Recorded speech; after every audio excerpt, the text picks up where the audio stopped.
Welcome to the Deep Dive.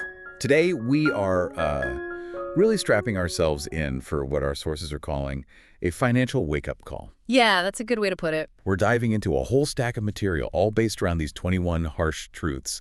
And the idea is they're designed to fundamentally, transform your relationship with money. Exactly. Moving you away from what they call a scarcity mindset or a poor mindset towards one of, well, wealth and abundance. It sounds intense. Oh, it is. This isn't your typical gentle personal finance chat. The sources are delivering some serious tough love grounded in rigorous financial psychology. So what's our mission here? What are we trying to pull out of this for you, the listener? Our mission is basically to extract the practical, actionable strategies, and some of them are pretty extreme, we should say. Okay. Strategies you need to actually shed that poor mindset and, as they put it, learn to master the capitalism game. The capitalism game. Yeah. We'll need to unpack that. Definitely.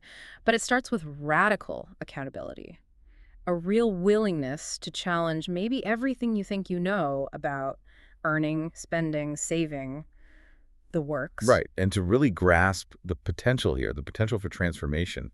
One of the authors, Adrian, shares this incredible story. It's about witnessing sudden, almost unbelievable wealth creation. Ah, the T-Pain story. Yeah, that's powerful. He was just a broke college student at the time. Gets invited over to the rapper T-Pain's house in Atlanta. And T-Pain wasn't much older, right? Maybe 4 years. Exactly. But he's living in this ridiculous mansion. Adrian describes it like a fortress, a small castle almost, private recording studio, its own nightclub, just a totally different reality. It's the kind of opulence that's hard to even imagine when you're, counting pennies. But it wasn't just the visual stuff that was shocking. It was the mechanics behind the money. That's the key part. T-Pain plays them a new track right before it officially drops on iTunes. This was back when downloads were, 99 cents? Yeah, 99 cents a pop. And Adrian literally watches them track the sales in the first few minutes after release. And the number just climbed. He said he watched the counter hit over 1 million downloads in less than 10 minutes. 1 million downloads at 99 cents each. That's a 7-figure income generated while he was still finishing his drink. Wow. And seeing that happen, seeing $1 million made in minutes, it just flipped a switch for him. It completely shattered that idea that huge wealth is just for other people, some elite you can never join. It made it real. It showed that the rules of this game, this wealth game, they can be learned. Anyone can potentially master them. And that realization wasn't just theoretical for him, was it? It led to massive personal change. Absolutely. It kicked off this radical financial overhaul. He went from that dead-end, $27,000 a year call center job after graduation, which he apparently hated, to becoming a successful internet entrepreneur. Yeah. And the progression is nuts. Mm-hmm. He eventually made over $100,000 in a year, then pulled that same amount in a month, then a week. And eventually in a single day. In a single day. It's kind of the ultimate proof of concept for the mindsets and strategies we're about to unpack here. It really is. And it leads us nicely into the specific path the sources advocate for people starting out.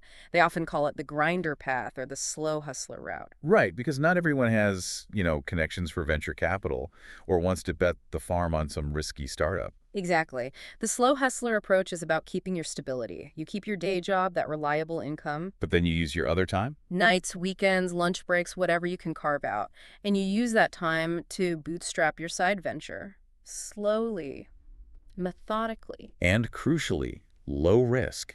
No massive debt. That's a huge point in the sources. They strongly advise against things like cashing out your 401k or taking out high-interest loans to fund these side businesses. It's about building without jeopardizing your baseline security. So the foundation of this deep dive isn't about some magic bullet.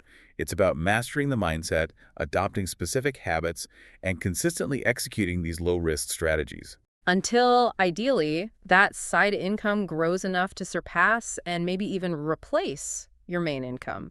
That's the path to financial freedom they lay out. Okay, so to really understand why shifting your mindset is so critical, the sources insist we first have to confront the real cost of staying stuck in a poor mindset. Mm-hmm. And it starts physically. Yeah, this is the really harsh truth section. Right. We have to accept, uncomfortable as it is, that being poor isn't just a financial problem. It's damaging, physically, psychologically. The sources don't mince words. They basically say, being poor sucks, and it literally increases your chances of getting sick, dying earlier, or suffering from depression, substance abuse.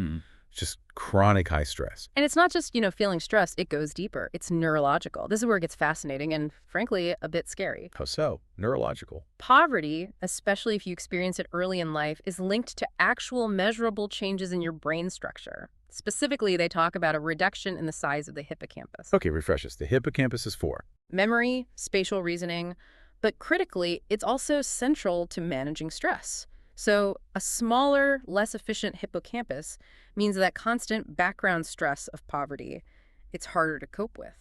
which leads to more anxiety, maybe makes it harder to think long term. Exactly. And at the same time, you often see increased activity in the amygdala. And the amygdala is the emotion center, right? Threat detection. Precisely. It's the brain's alarm system. Increased activity means the brain is basically stuck in hypervigilance mode, always scanning for threats. It's wired for immediate survival. Which makes sense from an evolutionary standpoint, maybe, but for navigating modern finance. Terrible. Absolutely terrible for thriving financially. Think about the cycle this creates. Your brain is physically altered. Complex tasks like learning a new skill for a better job, or even just sticking to a budget, become neurologically harder. Your judgment might be impaired because you're constantly focused on immediate threats. Right. Problem solving suffers. It's not about laziness or lack of willpower. The brain itself is prioritizing short-term survival over long-term strategic planning. It's a biological trap. The sources use this really vivid metaphor to capture the slow drain of poverty. Death by 1,000 cuts. Yeah, it paints a picture, doesn't it? Living paycheck to paycheck, that's one cut. Not saving for retirement, maybe because you feel you can't, that's another cut. But they argue the most dangerous cuts are the ones that seem like solutions at the time, the temporary fixes. Exactly. That desperate, short-term thinking driven by the hyper-vigilant brain. Let's say you get hit with an unexpected car repair bill. No emergency fund. Panic sets in. The brain screams, "Stop the immediate bleeding! Fix this now!" So what do? You reach for a high-interest credit card. Or maybe even worse, a payday loan with an insane APR? It solves the immediate problem. The car gets fixed. Right, temporary relief, you stop the bleeding from that one cut. But that high-interest debt, that creates a massive long-term financial gash.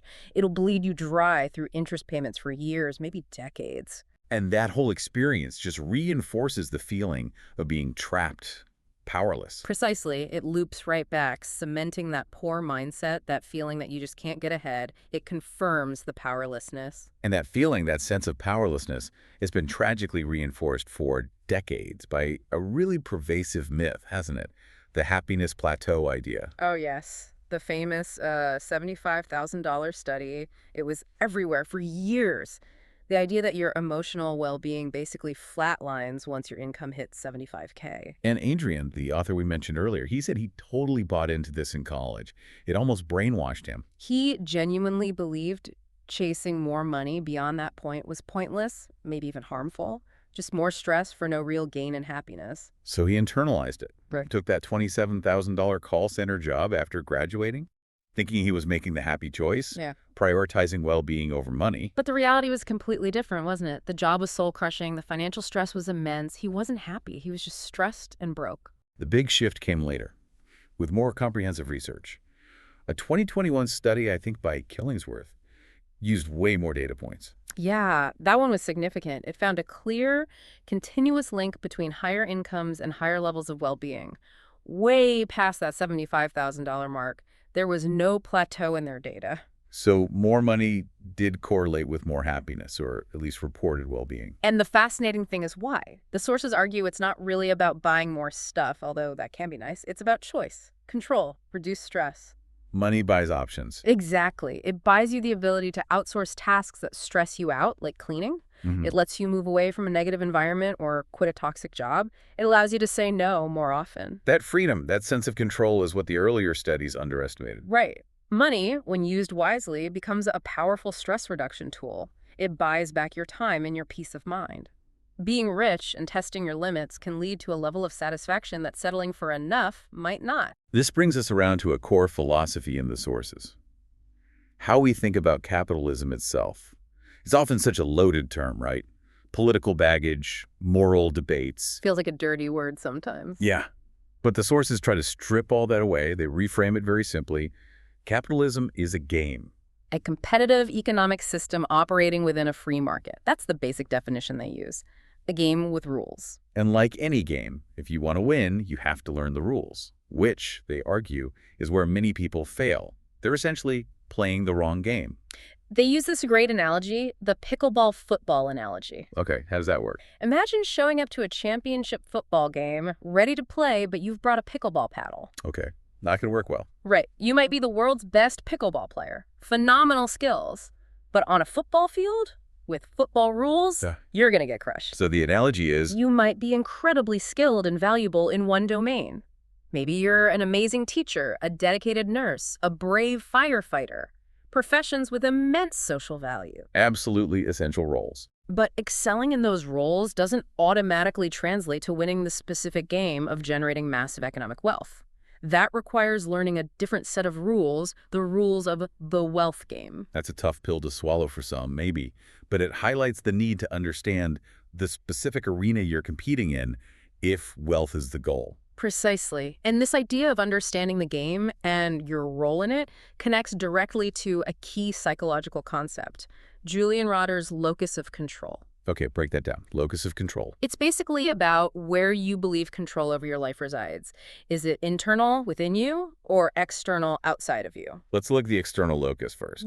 This is what the sources equate with the poor mindset. Right. Someone with an external locus believes outside forces dictate their fate. The government, the economy, their boss, the system, bad luck. It's always something else. Their internal dialogue sounds like, the system's rigged against me, or I never catch a break, or it's not my fault I'm poor, I had a rough start. And this leads straight to what psychologists call learned helplessness. You blame others, you feel hopeless, you give up easily when things get tough. This is the person who avoids opening the bills, maybe maxes out credit cards, hoping for a miracle. Waits for a lottery win, a government bailout. They genuinely see themselves as fundamentally powerless, maybe 100% powerless. Okay, so what's the alternative? The internal locus of control. This is the rich mindset, according to the sources. This person believes they are primarily in control of their destiny, even if the odds seem stacked against them. Their internal dialogue is different. It's more like, okay, that didn't work. What did I do wrong? And how can I pivot? Or, I missed that chance. I need to improve my skills in X area. It's not about pretending challenges don't exist or that everything is fair. It's about focusing on the aspects you can control, however small. The goal isn't magical thinking, like believing you control the stock market. Not at all. The goal is to realize you are never 100% powerless. Even shifting that internal dial from feeling 0% in control to just 1% in control, that tiny shift gives you the agency, the motivation to act. Inaction is the absolute starting point for building wealth. You have to believe you can influence the outcome, even a little bit. Right. But that internal locus, that sense of control, it's often blocked. Blocked by years, maybe decades of negative conditioning and toxic beliefs about money. So the sources argue we have to actively dismantle these. What's the first big one they tackle? It's often rooted in what they call money worship beliefs, but it manifests as the idea that rich people are evil or that the system is fundamentally rigged against the average person. You hear this a lot, that wealth is accumulated through exploitation, or that you can't get rich, honestly. Exactly. And while the sources acknowledge life isn't always fair and the system certainly isn't perfect, Dr. Brad, one of the key voices here, issues a really stark challenge to people who hold this belief too tightly. What's his take? He frames it almost like an open letter. He says, basically, if you grew up poor, you literally cannot afford the luxury of believing the system is totally rigged against you. Why not? That seems counterintuitive. Because if you truly believe you have zero chance that the game is fixed, you won't play. You'll wait for the system to magically change. And his point is, you will likely die poor waiting for that systemic change. So you have to operate within the system as it is, even with its flaws. You have to focus intensely on what you can do right now to build a better life for yourself and your family. Believing you're completely powerless just creates that learned helplessness we talked about earlier. It becomes a self-fulfilling prophecy. Precisely. They bring up that classic psychology experiment with the dogs in the cage. Remember that? Vaguely. They were shocked and couldn't escape. Right. At first, they couldn't escape the shocks, but later, the researchers opened the cage door. Escape was possible, but the dogs, having learned they were helpless, just lay down and took the shocks. They didn't even try the door. That's bleak. But it illustrates the mindset trap. Believing you're powerless guarantees you won't even see the open door, the opportunity, when it appears. You've already decided it's impossible. And part of shifting this is reframing money itself, right? Moving away from seeing it as inherently good or evil. Absolutely. Money is just a tool, like a hammer or a shovel or this microphone. It's morally neutral. The sources call it a personality exaggerator. Yeah, I like that. If you're a fundamentally good, generous person, having more money allows you to amplify that goodness. You can be more philanthropic, help your family more, support causes you care about. And the flip side. If you're a jerk, more money probably just makes you a bigger jerk. It exaggerates what's already there. So the argument is, if all the good, moral people decide money is evil and reject it, Then all the wealth inevitably concentrates in the hands of the very people they might criticize. It's completely self-defeating. Good people need wealth to have influence and make positive change. okay, that's a powerful reframing. Let's move to the next big toxic belief, money mindset. Number 3, they identify. This one is everywhere, especially on social media. Ah, yes. The myth that rich people are big spenders. The Lambos, the private jets, the designer, everything. Yeah. We're constantly bombarded with images equating wealth with immediate, over-the-top extravagance. And it's one of the most financially destructive myths out there. Yeah. Because the reality, according to the data, is almost the complete opposite. What's the core truth then? The core truth is that most millionaires in the U.S. are self-made. And let's be clear what millionaire means here. A net worth of at least $1 million. Assets minus liabilities. Okay, so how do they get there? Think about it mathematically. If your net worth is $1 million, it means you have accumulated $1 million more than you've spent or owe. The only way to achieve that status is by not spending $1 million along the way. It requires saving, investing, basically frugality. Extreme frugality often. Sacrifice. Consistent investment over long periods. It's the opposite of the flashy image. And there's data to back this up. Loads of it. The sources cite one fascinating study that looked at the clients of financial planners. They split them into 2 groups. Group 1 had an average net worth around $500,000. Respectable, but not mega rich. And group 2. Group 2 had an average net worth of $11 million. Astronomical wealth. Okay, so the $11 million group must have been spending way more, right? Yeah, that's what you'd assume. But here's the shocker.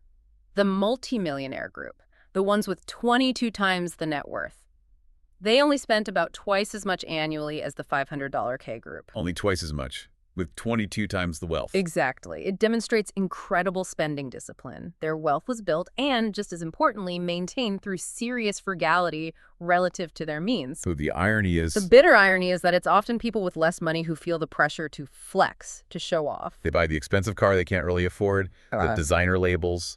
Liabilities. Depreciating assets.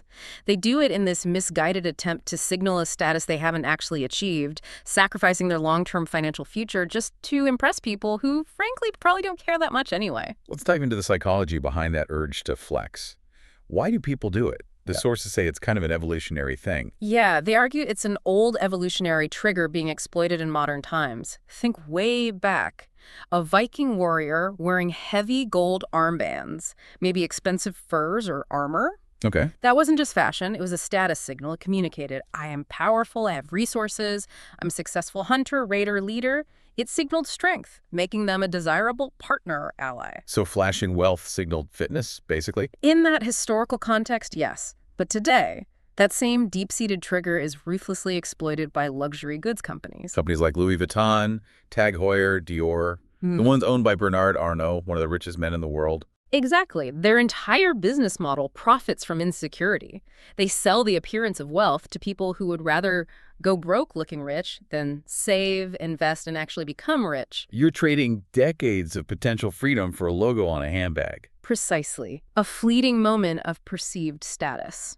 And the celebrity angle just pours gasoline on this fire. Right. When you see a superstar dripping in diamonds or driving a ridiculous car. They're almost never just enjoying the product like a normal consumer. They are being paid to display it, often paid extremely well. Advertising. They're walking billboards. It's essentially free advertising for these high-margin luxury brands, often targeted specifically at middle-class consumers who aspire to emulate that unattainable lifestyle.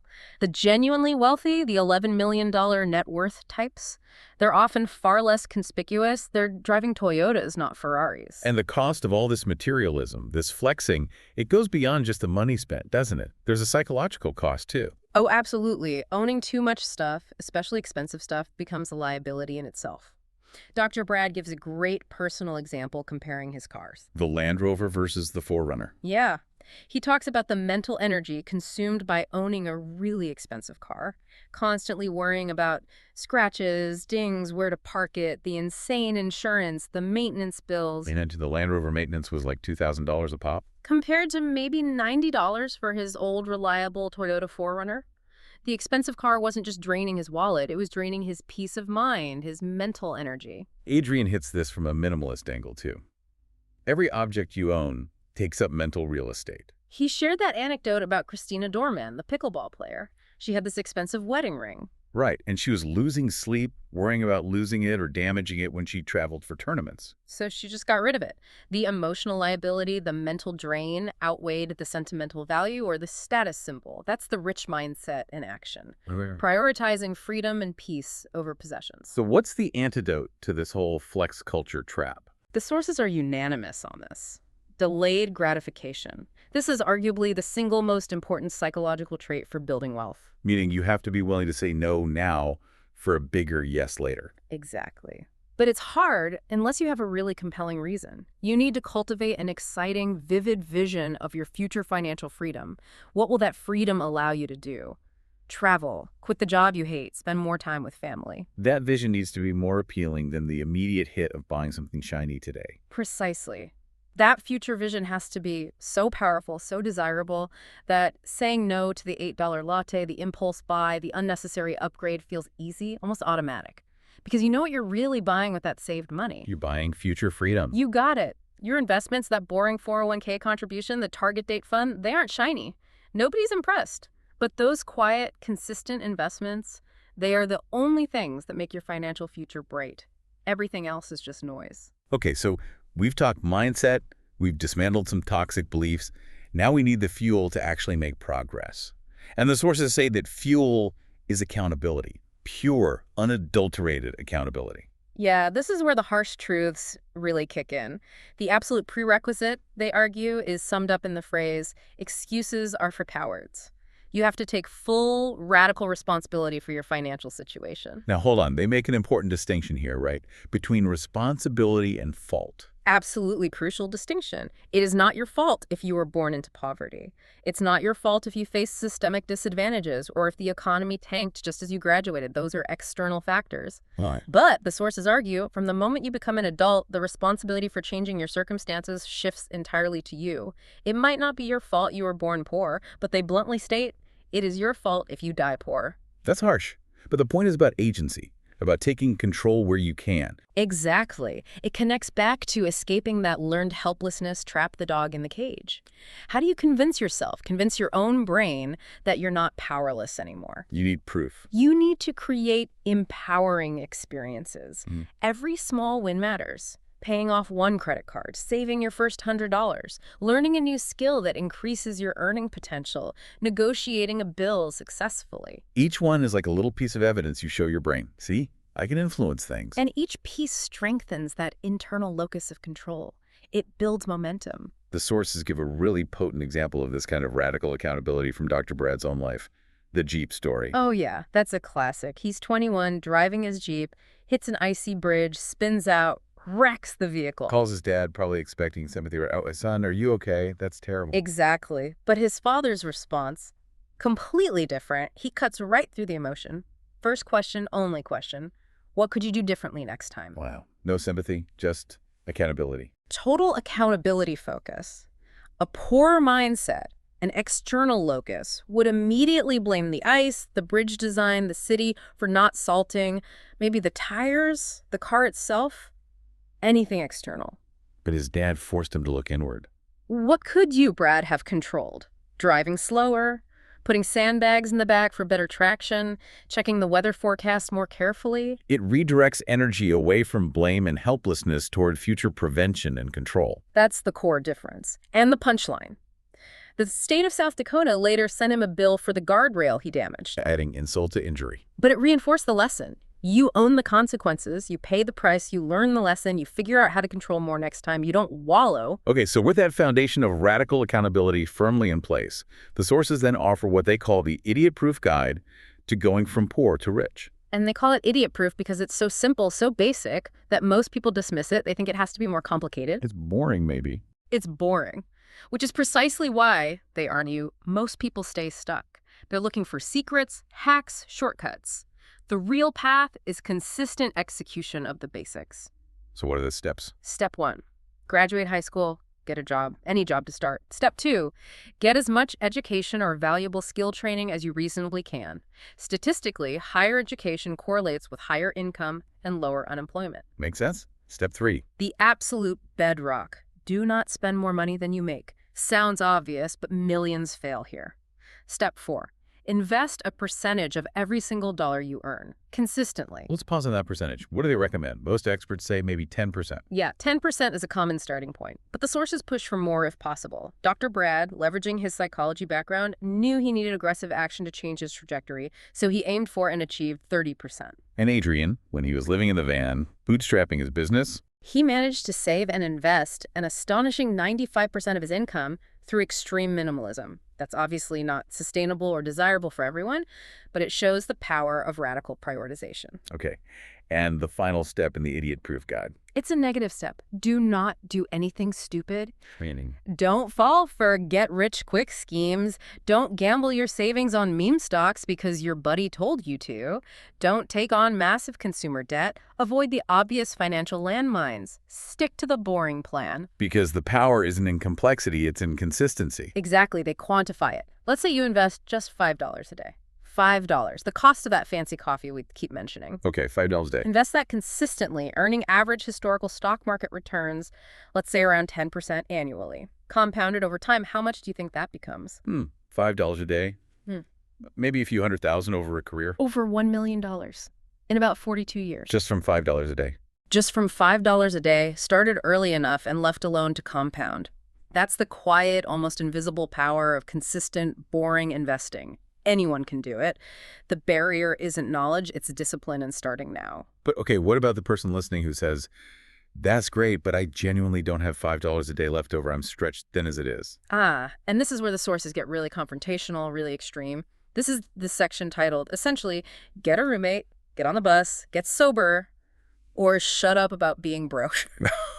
Okay, direct. It's a direct challenge to priorities. They aim to demonstrate, through cold, hard numbers, that most people can afford to invest if they are willing to make significant, often uncomfortable sacrifices in their lifestyle. So they run the math on these extreme cuts. They run the math, and the potential returns are mind-blowing.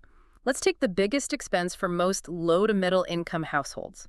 Housing, often 40% or more of their budget. Right. Rent or mortgage. Let's say your rent is $2,000 a month. The first extreme hack.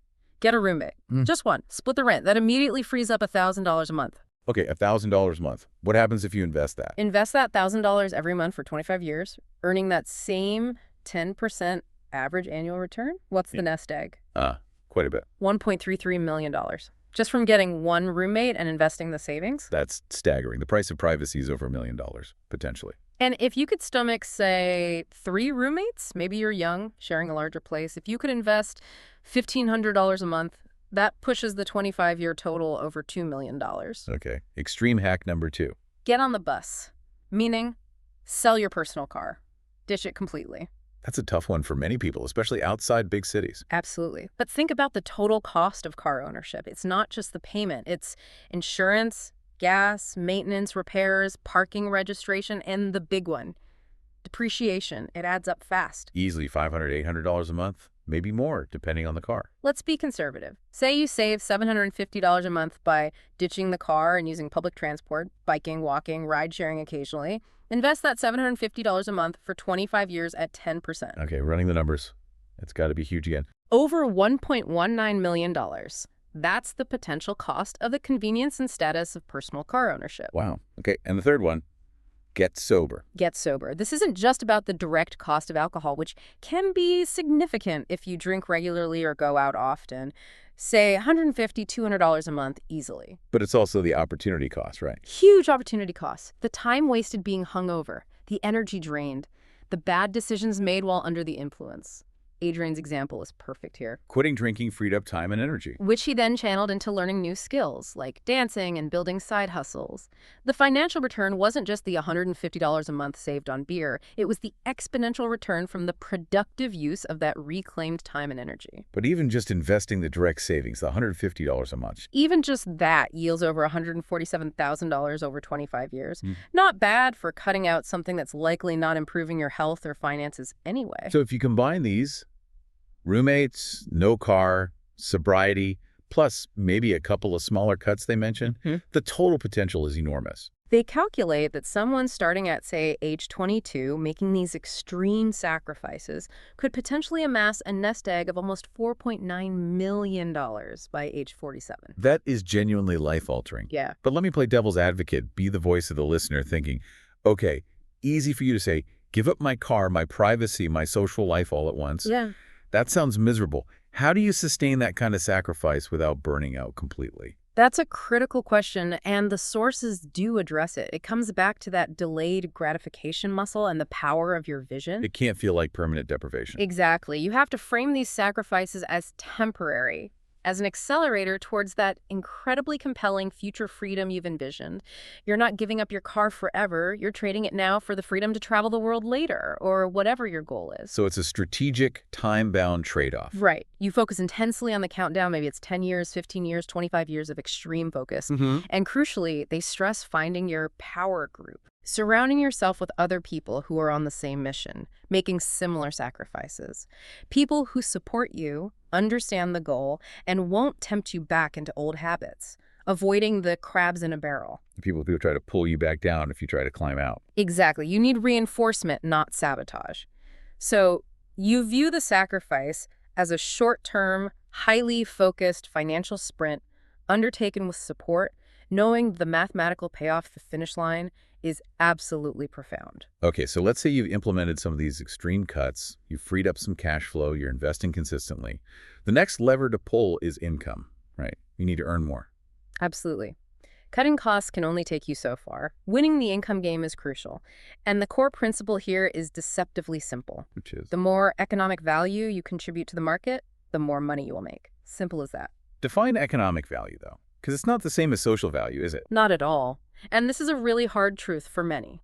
Economic value is purely determined by what other people or companies are willing to pay for your product, your skill, your service in the open market. This explains why professions we consider incredibly important, teachers, social workers, caregivers, often have frustratingly low income ceilings. Exactly. Their social value is immense, arguably priceless.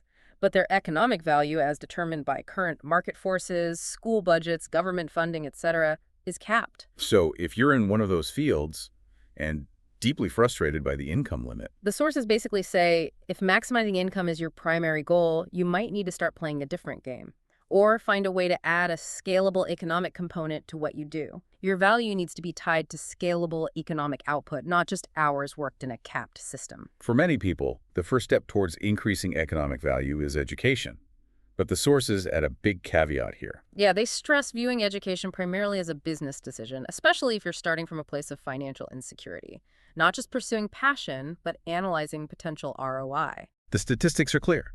College grads generally earn more, have lower unemployment, better health outcomes. True. But, and it's a huge but, what you study matters immensely. If you don't have family wealth backing you up, choosing a major in the arts or humanities with notoriously low earning potential, that can be a financially disastrous decision. You take on debt for a degree that doesn't significantly increase your market value. Dr. Brad is the prime example of the business approach here. Totally. When choosing his doctorate, he didn't just follow his interest. He literally consulted the Department of Labor's Occupational Outlook Handbook To find. to find the specialty within his field, psychology, that had the highest average earnings and best job prospects. That led him to clinical psychology. He maximized his future economic value through strategic educational choice. The next level up for income, they argue, is achieving a quantum leap in value. How do you do that? By blending two distinct high-demand skill sets, creating a unique combination that makes you far more valuable than someone with just one of those skills. Dr. Brad again, right? He didn't Yeah. just stay a clinical psychologist. Exactly. He merged his deep understanding of psychology with the technical knowledge of financial planning. That created a whole new niche, financial psychology. Yeah. Suddenly, he could solve problems and offer value that neither a traditional psychologist nor a traditional financial planner could. His earning potential exploded. Find your unique intersection of valuable skills. That's the goal. And this is where the internet becomes the great equalizer. The internet advantage. Because the internet doesn't care about your background. Doesn't care about your pedigree, your past mistakes, your degree necessarily. Online, your income is almost purely determined by the value you deliver to the market. Can you solve someone's problem? Can you deliver a needed service reliably? Platforms like Upwork, Fiverr, they enable this e-lancing. Yeah. The sources highlight the story of Stephanie K. She came from a difficult background, didn't have fancy credentials, but she had an incredible work ethic. What did she do? She started offering freelance services, online copywriting, marketing support. She focused on delivering high quality, consistently, and scaling her operation. She built a hugely successful business based purely on her ability to deliver value in the digital marketplace. The barrier to entry is low, but the barrier to success is work ethic and delivering real value. Precisely. Yeah. Which leads us straight into the side hustle gold rush. If you're working that slow hustler route, this is where the magic happens. But it requires reclaiming your time. The sources get pretty pointed about passive consumption here, don't they? Oh, yeah. They directly challenge the listener. Think about the hours you spend binge watching Netflix. Grey's Anatomy, that's apparently 343 hours of content. Breaking Bad, 60 hours. Their point is. That's time you could be building assets, building your side hustle, instead of just consuming entertainment. What's the opportunity cost of that binge watching? Okay, so let's talk concrete side hustle examples they give. Maybe comparing the time investment to those Netflix shows. Good idea. First up, mini project services. Think Fiverr or Upwork gigs. The time investment to learn a basic skill here might be equivalent to watching, say, a season of Stranger Things, maybe 20, 21 hours. What kind of skills? Basic logo design using a simple tool like Canva, proofreading documents, simple website updates, SEO keyword research, things you can learn relatively quickly and offer as a defined service. They mentioned their friend Alex Fasulo, who crushed it with this. Yeah, she turned Fiverr copywriting gigs into $1 million plus business by being incredibly efficient and delivering quality on thousands of small projects. It's scalable if you treat it like a real business. Next example. User-generated content, UGC. Time investment may be equivalent to watching Lucifer a couple of days of learning and setup. What is UGC exactly?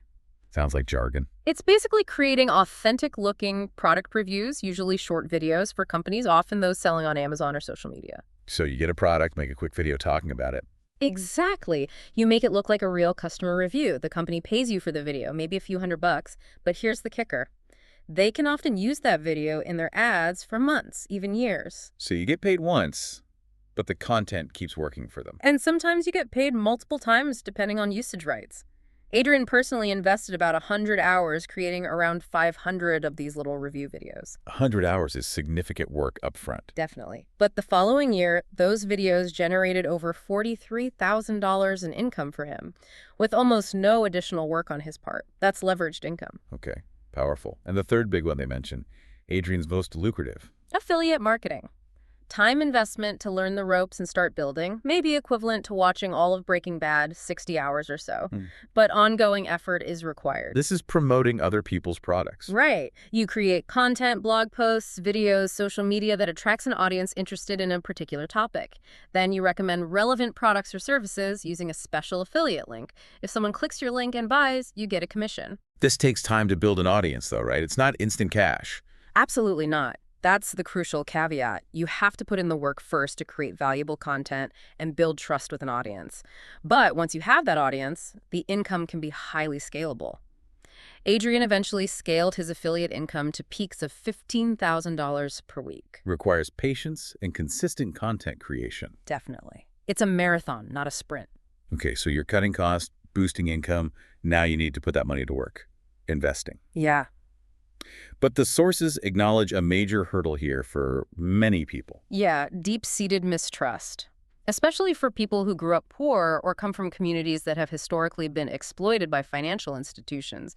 Banks and Wall Street don't always have the best reputation. That fear or mistrust can lead to just keeping cash under the mattress, which is guaranteed to lose value to inflation. Exactly. So the first message is, you don't need to be rich to start investing like the rich. You can bypass the intimidating parts initially. Start small. Use accessible apps like Acorns, Betterment, or brokerage apps from Vanguard, Fidelity, Schwab.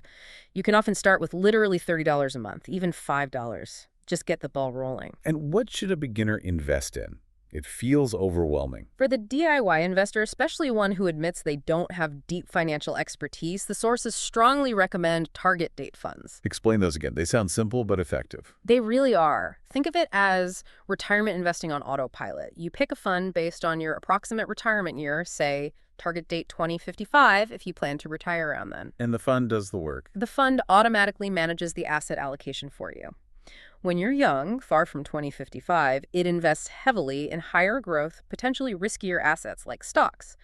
As you get closer to 2055, it automatically gradually shifts your money into safer, more stable investments like bonds. So it manages risk based on your time horizon. Exactly. It's low cost, requires almost zero expertise, and historically, it will outperform the vast majority of people who try to actively trade or time the market. Just set it up, contribute consistently, and let it work. Okay, but what if you reach a point where you want professional help? The sources say most millionaires use advisors. They do, around 70%. But, and this is absolutely critical, you need to know who you are hiring. The key distinction is hiring a registered investment advisor, RIA. Why specifically an RIA? What's the difference? RIAs are held to a fiduciary standard by law, thanks to the Investment Advisors Act of 1940. This means they are legally obligated to put your best financial interests ahead of their own. They have to recommend what's best for you, not what makes them the biggest commission. Precisely. This contrasts with some other financial advisors or brokers who operate under a suitability standard, which is looser.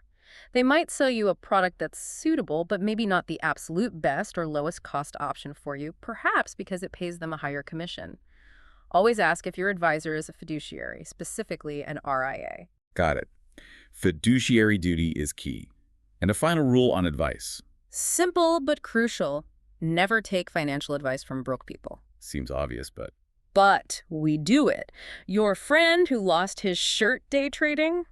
Don't take his stock tips. Your relative who constantly blames the system for their money problems? Don't adopt their mindset. Find mentors or advisors who are actually successful, who walk the walk. Find people who are at least a few steps ahead of where you want to be and learn from their actions, not just their words. Okay, this leads us to a point where the sources themselves, or at least the hosts discussing them, have different perspectives. The great homeownership debate. Yeah, this is a classic one. The statistic is stark. 95% of millionaires own their homes. Seems like a no-brainer, right? Buy a house. But it's not that simple. Adrian, representing the minimalist investor viewpoint, pushes back hard. He argues that your primary residence is often not your best investment because it doesn't generate cash flow. In fact, it consumes cash flow, mortgage, taxes, insurance, maintenance. He says your home owns you. Pretty much.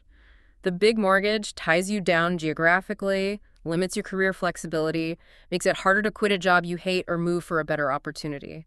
It reduces options. And he ran the numbers comparing renting versus buying. Yeah, he presented scenarios showing that if a renter takes the money they would have used for a down payment, plus the monthly savings from not paying property taxes, insurance, and maintenance, and invests that difference aggressively in the market. The renter investor comes out ahead. In his analysis, significantly ahead. One scenario showed the renter investor ending up with $1.5 million more than the homeowner over 30 years. He sees the home as a psychological anchor that hinders wealth accumulation compared to disciplined investing. Okay, but Dr. Brad represents the more traditional pro-homeownership view. What's his counter-argument? He leans on the net worth data. Homeowners have a median net worth, $396K, nearly 40 times that of renters, $10.04K. That's a massive gap. Why the gap? He argues homeownership acts as forced savings. Every mortgage payment builds equity, slowly turning housing expenses into an asset. It provides stability. A fixed-rate mortgage protects you from soaring rents. Rents have gone up like 8.85% per year on average since 1980. That's brutal inflation protection from a fixed mortgage. Exactly. Plus, there are significant tax advantages to homeownership in the U.S. He sees it as a cornerstone of building long-term wealth and security, even if it's not purely a cash-flowing asset. So two valid perspectives grounded in different priorities, flexibility and maximum investment returns versus stability and forced equity building. The listener has to weigh which aligns better with their goals and temperament. Precisely. There's no single right answer, but understanding both sides is crucial. Regardless of the homeownership path, the ultimate goal these strategies point towards isn't just accumulating money for its own sake, it's about something more fundamental. Owning your time. That's the ultimate prize. The sources kind of reject traditional retirement. They embrace the FIRE movement, financial independence, retire early. They have a blunt take on traditional retirement. Retirement is for dead people. The goal isn't to stop working at 65. It's to reach financial independence much earlier, so work becomes a choice, not a necessity. Because time is the real currency. It's the only non-renewable currency we have. They suggest reframing expenses in terms of time cost. If you earn $20 an hour after tax, that $10 fancy muffin isn't $10. It's 30 minutes of your life you traded for it. Exactly. Thinking like that changes your spending habits fast. True wealth isn't just a big bank account. It's having the time to do what you value. Interestingly, studies show wealthier people spend more time in active leisure, exercising, volunteering, learning, not just passive TV watching. They have the freedom to choose how they spend their time, and the key to that freedom is passive income. Right. And true passive income, in the purest sense, comes from your investments. Your nest egg generating income you can live on, often using the 4% rule as a guideline. But what about online passive income like Adrian built? That's different. It requires significant work up front. His 100 hours creating those 500 review videos, that was intense work. It generated income later with less effort, but it wasn't truly passive from day one. He effectively front-loaded the work to buy back time later. And the really wealthy take this buying back time idea to another level through outsourcing. Absolutely. They don't waste their valuable time on tasks that can be delegated. House cleaning, laundry, grocery shopping, meal prep, scheduling. Dr. Brad calculated he and his wife were spending 20 hours a week just on cooking and cleaning dishes. 20 hours, that's half a work week. By outsourcing most of that, they bought back almost an entire day each week. Time they could use to earn more, spend with family, or just relax. Realizing time equals freedom is a major mindset shift. It all comes down to that finite resource. Yeah. The sources mentioned the 4,000 weeks reminder. Yeah. Sobering thought. The average human lifespan is roughly 4,000 weeks. That's it. Not that many would you see it written down. Not at all. So the whole point of mastering this financial game isn't just to get rich. It's to use that wealth strategically to buy back as many of those precious, irreplaceable weeks, hours, and minutes as possible so you get to decide how they're spent. Hashtag outro. Okay, so let's try to synthesize this. We've covered a lot of ground, a lot of harsh truths, a lot of extreme strategies. What's the core philosophy we should walk away with? I think it boils down to this. The journey from poor to rich, as defined by these sources, is maybe 90% psychological. It starts internally. You have to shed that poor mindset, the blame, the helplessness, the myths about rich people being evil or automatically extravagant. You have to embrace radical accountability. Own your situation, even if it wasn't your fault initially. And then commit. Commit to the sacrifice, the delayed gratification, the consistent action, even when it's boring or uncomfortable. And a big part of that commitment is managing your environment, right? The people around you. Absolutely critical. You have to consciously limit your time with the crabs in a barrel, the complainers, the blamers, the ones who drag you down or sabotage your efforts. Actively seek out your power group. People who challenge you, inspire you, who are on a similar path. Exactly. People who demand you level up, not stay comfortable. So the final actionable step the sources recommend for someone listening right now wanting to start this shift. It's simple but powerful. Sit down today, maybe with a pen and paper, and honestly, identify your own destructive money beliefs. What negative things did you learn about money growing up? What excuses do you make? Write them down. And then challenge them. Challenge them relentlessly every day. Start creating those small, empowering experiences to prove to yourself that you aren't powerless. Start building that internal locus of control. Because ultimately, the core message running through all of this material is incredibly clear. Crystal clear, and it bears repeating. If you don't own your time, you are poor, regardless of your income or possessions. The goal isn't just money, it's freedom. Freedom purchased by mastering the rules of the wealth game, making your money work for you. So that you, and only you, get to choose how to spend your most valuable, completely non-renewable resource, your time. Okay, we've laid out the path, the mindset shifts, the extreme hacks. You've heard the math, how sacrifices like getting roommates, ditching the car, cutting back on alcohol can compound into potentially millions over 25 years. Nearly $5 million in the combined scenario. Life-changing money built through discipline. So considering everything we've discussed, the neurological impact of poverty, the immense value of owning your time, the potential payoff of sacrifice, here's the final provocative thought we want to leave you with to mull over. What one comfort, just one thing you currently enjoy or take for granted, are you willing to shed, starting today, to radically accelerate your own trajectory toward financial freedom and owning your time?